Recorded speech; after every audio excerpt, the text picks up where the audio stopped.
Assalamu alaikum warahmatullah. Dear learners, welcome to our today's live session.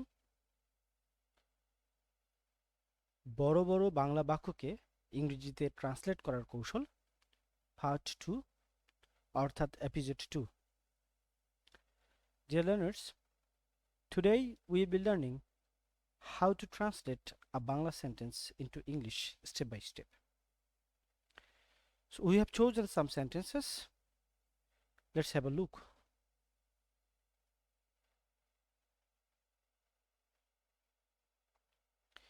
Here we can see some sentences. There are 5 sentences. So let's get started. So the first sentence is বিদেশি বিনিয়োগ অর্থনৈতিক উন্নয়নের জন্য একটি গুরুত্বপূর্ণ উপাদান। Dear learners, আপনারা যে বাক্যটি দেখতে পাচ্ছেন এখানে খেয়াল করে দেখুন যে বাক্যের শেষে কোনো ভার্ব নেই। আমরা যেমনটা এর আগের ভিডিওতে শিখিয়েছিলাম যে একটি বাংলা বাক্যের শেষে আমরা মূলত ভার্ব খুঁজে বের করার চেষ্টা করব, কিন্তু এই বাক্যে আমরা কোনো ভার্ব দেখতে পাচ্ছি না।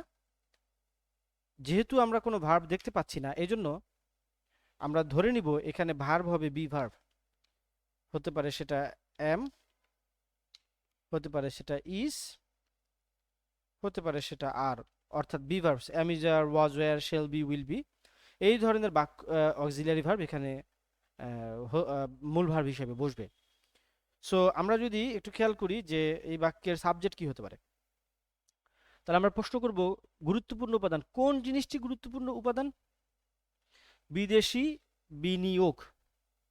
বিদেশি বিনিয়োগ এই ওয়ার্ডটি হচ্ছে সাবজেক্ট। আমরা কিভাবে বুঝলাম? আমরা যদি এই বাক্য থেকে এই অংশটুকুকে কেটে দেই, দেখতে পাচ্ছি বিদেশি বিনিয়োগ একটি গুরুত্বপূর্ণ উপাদান। এখানে আমরা অক্সিলারি ভার্ব যদি মেন ভার্ব হিসেবে বসাই, অর্থাৎ বি ভার্বসকে যদি মেন ভার্ব হিসেবে বসাই, যেমন বিদেশি বিনিয়োগ হচ্ছে একটি গুরুত্বপূর্ণ উপাদান, তাতেও কিন্তু বাক্যের মূল অর্থের কোনো পার্থক্য হয় না।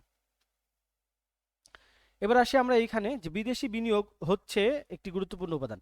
এখানে যদি আমরা বিদেশি বিনিয়োগ বাদ দিয়ে পড়তাম অর্থনৈতিক উন্নয়নের জন্য একটি গুরুত্বপূর্ণ উপাদান, কিন্তু অর্থনৈতিক উন্নয়নের জন্য একটি গুরুত্বপূর্ণ উপাদান কোন জিনিসটা, এটা কিন্তু আমরা এখন আর খুঁজে পাচ্ছি না। অতএব সাবজেক্ট এখানে নেই। এখন যদি বলি বিদেশি বিনিয়োগ হচ্ছে একটি গুরুত্বপূর্ণ উপাদান, তখন কিন্তু বাক্যটি মনের ভাব সম্পূর্ণ প্রকাশ করছে, অর্থাৎ এই বাক্যের সাবজেক্ট হচ্ছে বিদেশি বিনিয়োগ। আমরা ইংরেজি বাক্যের শুরুতে যেহেতু সাবজেক্ট বসে, সো আমরা এখানে সাবজেক্ট বসাচ্ছি। বিদেশি বিনিয়োগ এর ইংরেজি হচ্ছে ফরেন ইনভেস্টমেন্ট। এখন সাবজেক্ট আমাদের লেখা শেষ হলো, ফরেন ইনভেস্টমেন্ট। এখন আমরা আসবো যে ভার্ব। যেহেতু এই বাক্যে ভার্ব নেই, ভার্ব বলতে কোনো অ্যাকশন ভার্ব বা ডু ভার্ব নেই, অথবা বাংলা বাক্যে ভার্বটা উজ্জ্ব রয়েছে, এর অর্থ হচ্ছে এখানে ভার্ব হবে গিয়ে অ্যামিজার, যেহেতু এটা প্রেজেন্ট টেন্স। সো আমরা এখানে যেহেতু third person singular, foreign investment এই শব্দটি যেহেতু third person singular number, so আমরা এই জন্য এখানে লিখব ইজ। ফরেন ইনভেস্টমেন্ট ইজ, অর্থাৎ ফরেন ইনভেস্টমেন্ট হচ্ছে কি একটি গুরুত্বপূর্ণ উপাদান। গুরুত্বপূর্ণ ইংরেজি হচ্ছে an, so an important element, একটি গুরুত্বপূর্ণ উপাদান, an important element. Foreign investment is an important element of কিসের? অর্থনৈতিক উন্নয়নের, অব ইকোনমিক ডেভেলপমেন্ট। তাহলে পুরো বাক্যটি দাঁড়াচ্ছে foreign investment is an important element of economic development. এখানে অনেকে বলতে পারেন যে স্যার এখানে তো জন্য শব্দটি ছিল, তাহলে এখানে এলিমেন্টের পরে তো আমরা এভাবে লিখতে পারতাম যে foreign investment is an important element for economic development. তাহলে কি ভুল হতো? হ্যাঁ, ভুল হতো। এই জন্য ভুল হতো যে এলিমেন্টের পরে অ্যাপ্রোপ্রিয়েট প্রিপোজিশন হিসেবে এখানে অবই বসাতে হবে। এখানে ফর বসানোর সুযোগ নেই। সো আমরা এই জন্য লিখব foreign investment is an important element of economic development, অর্থাৎ এলিমেন্ট অব বলবো আমরা, এলিমেন্ট ফর বলবো না। কারণ এলিমেন্ট ফর এটা অ্যাপ্রোপ্রিয়েট প্রিপোজিশনের দিক থেকে ভুল, এলিমেন্টের সাথে অবই বসাতে হবে। ঠিক আছে, যেমন অ্যাবস্টেন ফ্রম বলে বা অ্যাবাইড বাই বলে, অ্যাবাইড বাই মানে মেনে চলা, এখানে যদি আমি অ্যাবাইড বাইয়ের এখানে বাইয়ের পরিবর্তে অন্য কিছু বসাই তাহলে কিন্তু এটি ভুল হবে। So foreign investment is an important element of economic development.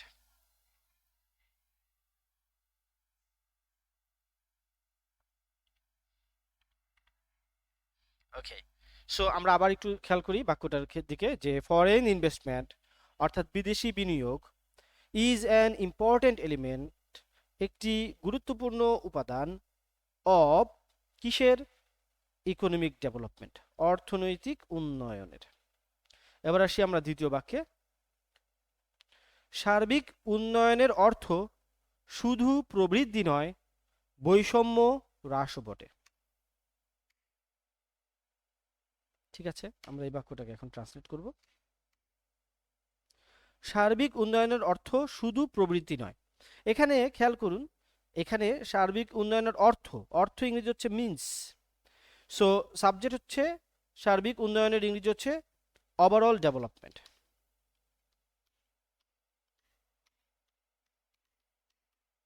Means সার্বিক উন্নয়নের অর্থ কি, নট অনলি, এখানে শুধু প্রবৃদ্ধি নয় বৈষম্য হ্রাসও বটে, এই ধরনের ইংরেজি হচ্ছে নট অনলি বাট অলসো।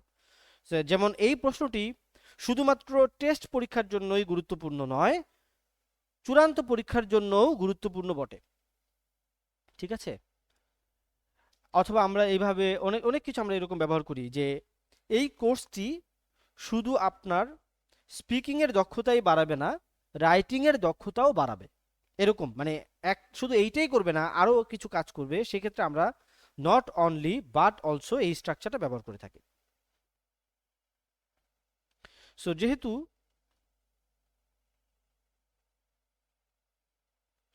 আমরা দেখতে পেলাম যে ওভারঅল ডেভেলপমেন্ট সার্বিক উন্নয়ন মিন্স এর অর্থ হচ্ছে নট অনলি, কি নয়, সার্বিক উন্নয়নের অর্থ কি নয়, শুধু প্রবৃদ্ধি নয়, সার্বিক উন্নয়নের অর্থ শুধু প্রবৃদ্ধি নয়, বৈষম্য হ্রাসও বটে। তাহলে এখানে প্রবৃদ্ধি ইংরেজি কি, প্রবৃদ্ধির একটি ইংরেজি হচ্ছে progress, not only progress but also reduction of discrimination.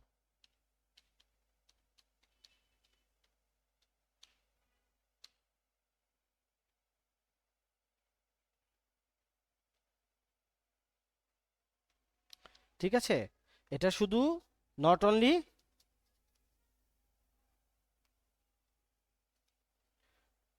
Overall development যে বিষয়টি মিন্স এর অর্থ হচ্ছে not only progress but also reduction of discrimination.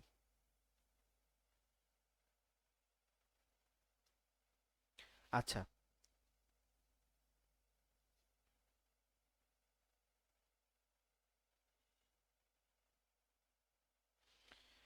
তাহলে সার্বিক উন্নয়নের অর্থ হচ্ছে শুধু প্রবৃদ্ধি নয়, বৈষম্য হ্রাসও বটে। আমরা এবার তৃতীয় বাক্যটিতে চলে আসলাম।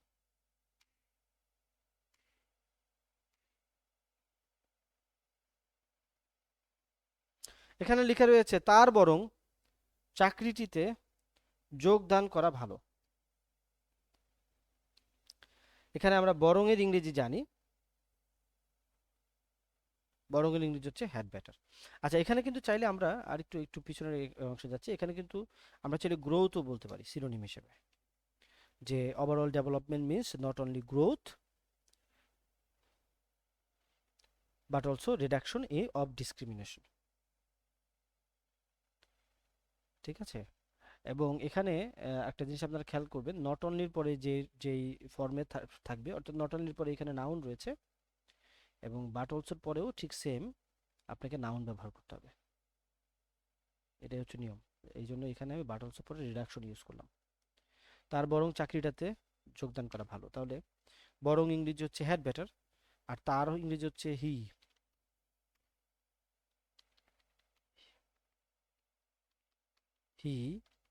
Had better join the job.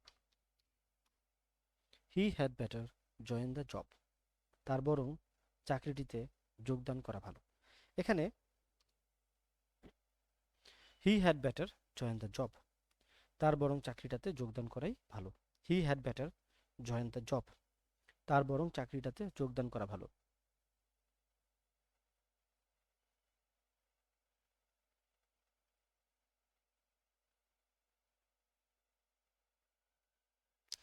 এখানে বরং এর কথা এখানে আমরা কিন্তু হ্যাড বেটার অথবা উড রাদার যে কোনো একটি বসাতে পারি।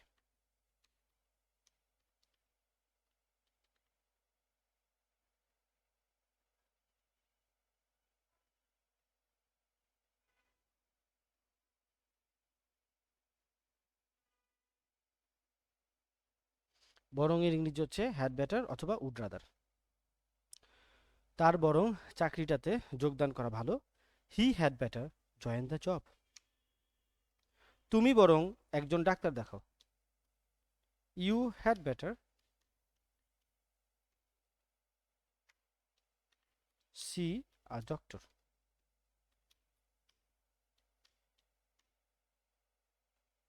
অথবা ভিজিট আ ডক্টর। এখানে আহ, এখানে কিন্তু এই যে হ্যাড বেটার যেটা, এটা কিন্তু মডাল এবং এরপরে কিন্তু ভার্বের বেস ফর্ম বসবে। ভার্বের বেস ফর্ম বসবে কেমন, অলওয়েজ। যেমন এখানে হ্যাড বেটারের পরে আমরা জয়েন অর্থাৎ বেস ফর্ম বসিয়েছি। ঠিক আছে, ওকে। তারপরে আমরা যাচ্ছি চতুর্থ সেন্টেন্সটিতে। বিদ্যুৎ ঘাটতির জন্য আমাদের জনজীবন বিপর্যস্ত হয়ে পড়েছে। আমাদের জনজীবন বিপর্যস্ত হয়ে পড়েছে। বিদ্যুৎ ঘাটতির জন্য আমাদের জনজীবন বিপর্যস্ত হয়ে পড়েছে। এই বাক্যটিকে আমরা কিভাবে করব? তো এখানে আমাদের বাক্য কোনটা, ভার্ব কোনটা? এখানে আমরা দেখতে পেরেছি বিপর্যস্ত হয়ে পড়েছে। সো বিপর্যস্ত হয়ে পড়েছে এইটুকুর ইংরেজি কি হবে? যেহেতু পড়েছে শেষে ছ রয়েছে, আমরা ধরে নিতে পারি এটি হচ্ছে প্রেজেন্ট পারফেক্ট টেন্স, যেহেতু শেষে ছ রয়েছে। এবং ভেঙে পড়া ইংরেজি এখানে আমরা বলতে পারি collapsed। collapsed, বিপর্যস্ত হয়ে পড়েছে। আচ্ছা, কি বিপর্যস্ত হয়ে পড়েছে? আমাদের জনজীবন।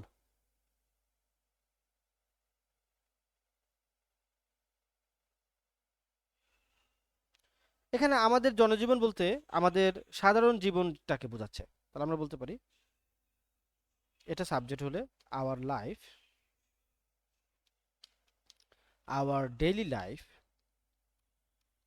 অথবা আওয়ার নর্মাল লাইফ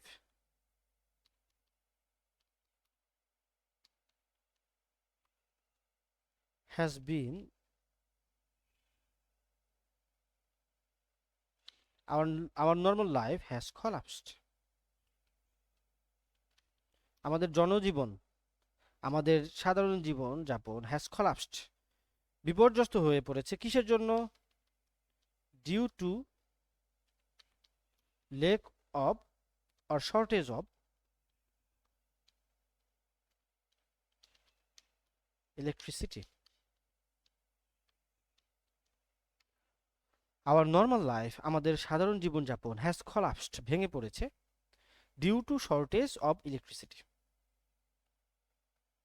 কিসের জন্য আমাদের জনজীবন বিপর্যস্ত হয়ে পড়েছে?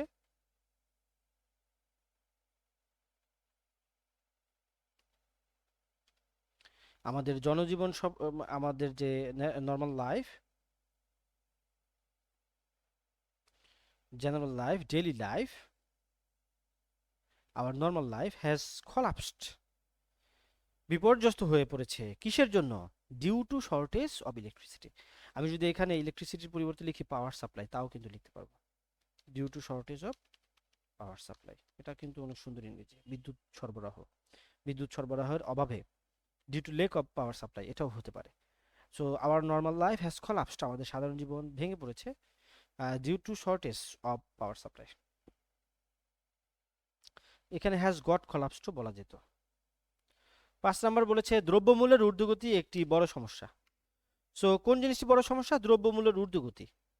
তো আমরা এখানে বলতে পারি price hike.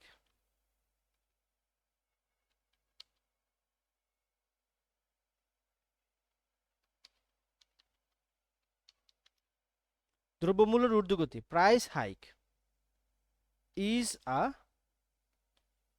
Big issue. Problem না বলে ইস্যু বললাম।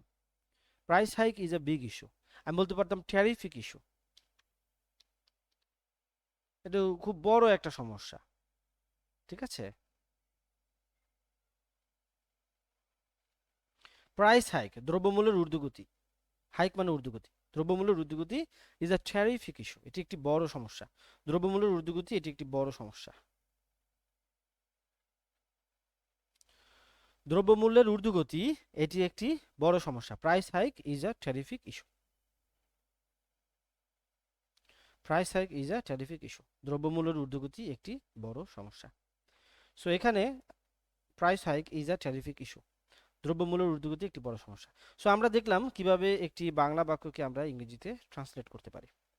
একইভাবে আমরা যদি বাংলা বাক্য নাও দেয়া থাকে, আমরা যদি সরাসরি ইংরেজি বাক্যটি লিখতে চাই, তাহলে কিন্তু আমরা আমাদের জাস্ট আইডিয়াটা মাথায় রেখে আমরা যদি শুরুতে সাবজেক্ট বসাই, তারপর যদি আমরা ভার্ব বসাই, তারপর যদি আমরা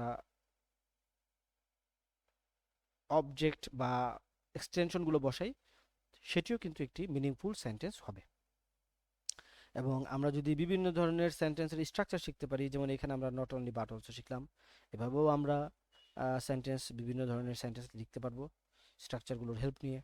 পাশাপাশি এই যে এখানে আমাদেরকে খেয়াল রাখতে হবে মডালের পরে ভার্বের বেস ফর্ম বসে, যাতে গ্রামাটিক্যালি মিস্টেক না হয়, গ্রামাটিক্যালি এরর কম থাকে, গ্রামাটিক্যাল এরর। এবং এরপরে আমরা এখানে দেখলাম এই যে ডিউ টু এর ব্যবহার দেখলাম। এটা কিন্তু একটি যদিও সিম্পল সেন্টেন্স, কিন্তু এখানে আমরা ডিউ টু দিয়ে একটা ফ্রেজ যুক্ত করতে পারলাম এবং একটা বড় সিম্পল সেন্টেন্স লিখতে পারলাম। সো এইভাবে যদি আমরা লিখতে পারি, তাহলে কিন্তু আমরা আইএলটিএস সহ বিভিন্ন কম্পিটিটিভ এক্সামে ভালো মার্কস তুলতে পারবো। তারপরে এখানে আমরা শিখলাম কিভাবে ভালো ভালো ওয়ার্ড লেখা যায়, যেমন আমি ট্যারিফিক ইস্যু লিখলাম, প্রাইস হাইক লিখলাম। এভাবে কিন্তু আমরা যদি শিখি যে দ্রব্যমূল্যের ঊর্ধ্বগতি, এটার ইংরেজি হচ্ছে প্রাইস হাইক, এভাবে যদি জোড়ায় জোড়ায় আমরা কোলোকেশন অফ ওয়ার্ডস শিখতে পারি, তাহলে কিন্তু বড় বড় বাক্য তৈরি করতে আমরা আহ, খুব ইজিলি আমরা বড় বড় বাক্য তৈরি করতে পারবো। এবং এই কোলোকেশন অফ ওয়ার্ডসগুলো আমাদেরকে ফ্লুয়েন্সি বাড়াবে, বা কোলোকেশন অফ ওয়ার্ডসগুলো আমাদের মার্কস বাড়াবে, কোলোকেশন অফ ওয়ার্ডসগুলো আমাদের রাইটিংয়ের মধ্যে অর্নামেন্টস হিসেবে কাজ করবে। ঠিক আছে, এবং সেগুলো নেটিভদের মতো হবে, তখন আমরা ভালো মার্কস তুলতে পারবো। সো আজকের মতো আমাদের এই এপিসোডটি এখানেই শেষ করছি, লেসনটি এখানেই শেষ করছি। পরবর্তীতে নতুন একটি লেসন দেখার জন্য আমন্ত্রণ জানিয়ে আমি আজকের লাইভ এখানেই শেষ করছি। সবাই ভালো থাকবেন, সুস্থ থাকবেন। আল্লাহ হাফেজ।